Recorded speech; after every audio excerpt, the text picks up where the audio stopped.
दोस्तों पठान में हमें एक मिशन दिखाया गया, लेकिन उसके पहले मैं आपको बता दूं कि वीडियो में है स्पॉइलर। तो अगर आपने मूवी नहीं देखी है तो आप वीडियो को यहीं रोक सकते हैं। तो अगर देखी है तो आप इसे कंटिन्यू कर सकते हैं। तो मैं आपको बता दूं कि पठान में हमें एक मिशन दिखाया गया। अब मिशन में पठान कामयाब तो हो चुका है, लेकिन ये जो मिशन है वो छोटी सी झलक थी, क्योंकि इसके बाद जो बड़ा होने वाला है ना वो बहुत ही बड़ी जंग होगी। तो ये जंग क्या है, कैसे, इसके पीछे कौन हो सकता है और इसका जो मोहरा कौन है, ये सब हम ये वीडियो में देखेंगे। तो चलिए शुरू करते हैं। हमने देखा कि जिम का जो कैरेक्टर है वो रो का एक best well train sharp minded agent है, लेकिन सोमालिया में अपनी फैमिली के साथ वो पकड़ा जाता है टेररिस्ट के हाथों।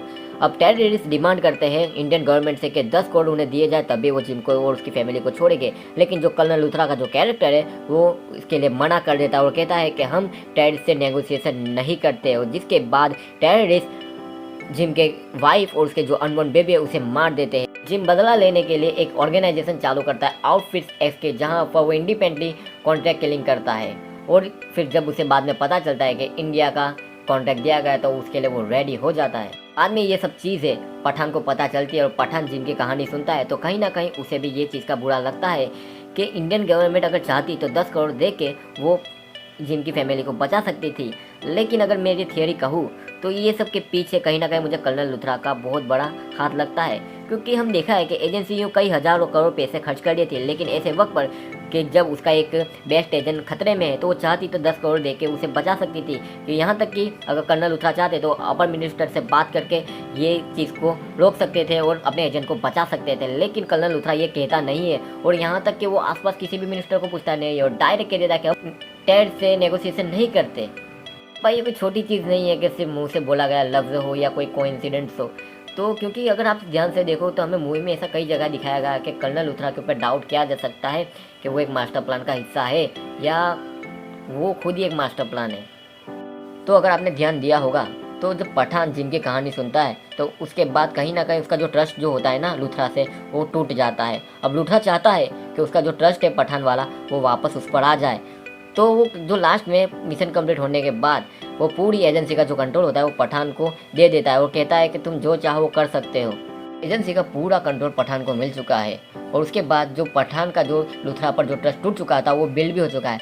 अगर आपने ध्यान से और एक चीज़ देखी होगी तो ये लूथरा का मास्टर प्लान था, क्योंकि वो एक फाइल देता है जहाँ पर वो कहता है कि ये भी कुछ ऐसे लोग हैं जो अपने देश के लिए कुछ करना चाहते हैं लेकिन वो कुछ कर नहीं पा रहे, वो अंदर से टूट चुके हैं। वो ये सब वगैरह चीज़ें बातें करके पठान को मनाता है और पठान वो फाइल लेके उन लोगों को ढूंढने निकल जाएगा और जहाँ पर वो एक ऐसी टीम बनाएगा जो उसके लिए काम करेगी। लेकिन कहीं ना कहीं कुछ ऐसे कैरेक्टर भी होंगे जो एजेंट्स भी होंगे जो लूथरा के लिए काम करेंगे, भले वो पठान के अंडर टीम में हो गए लेकिन वो काम करेंगे लूथरा के लिए। तो भाई आप समझ लो कि कितना बड़ा उससे गेम खेला है। वहीं लास्ट में हमें मूवी के अंदर एक पोस्ट क्रेडिट सीन भी दिखाया गया है जहां पर पठान और टाइगर मस्ती मजाक में बातें कर रहे हैं कि 30 साल का कैरियर हो चुका है और अब इसके अंदर उनकी जगह बाद में कौन लेगा। तो वो सब सोच रहे हैं कि ये ले सकता है, वो ले सकता है, फिर बोलते हैं ना ना ना ये नहीं ले सकता। तो लोगों को लग रहा है कि कोई बॉलीवुड की पोजीशन की जो SRK की किंग की पोजीशन है बॉलीवुड की, या फिर सलमान खान की भाईजान वाली जो पोजीशन है उसकी बात कर रहे हैं, या कोई बॉलीवुड के यंग एक्टर्स की बात कर रहे हैं। तो मैं आपको बता दूं कि ये सब की चीज़ों की बात वो नहीं कर रहे थे। दरअसल वो जो बात कर रहे थे वो आने वाले फ्यूचर की मूवीज़ और एजेंट्स की बात कर रहे थे, क्योंकि ये पूरा एक स्पाई यूनिवर्स। अब स्पाई यूनिवर्स में सिर्फ 5 कैरेक्टर तो हो नहीं सकते, जिसमें कोई ऋतिक रोशन है, दीपिका, सलमान, शाहरुख या कैटरीना।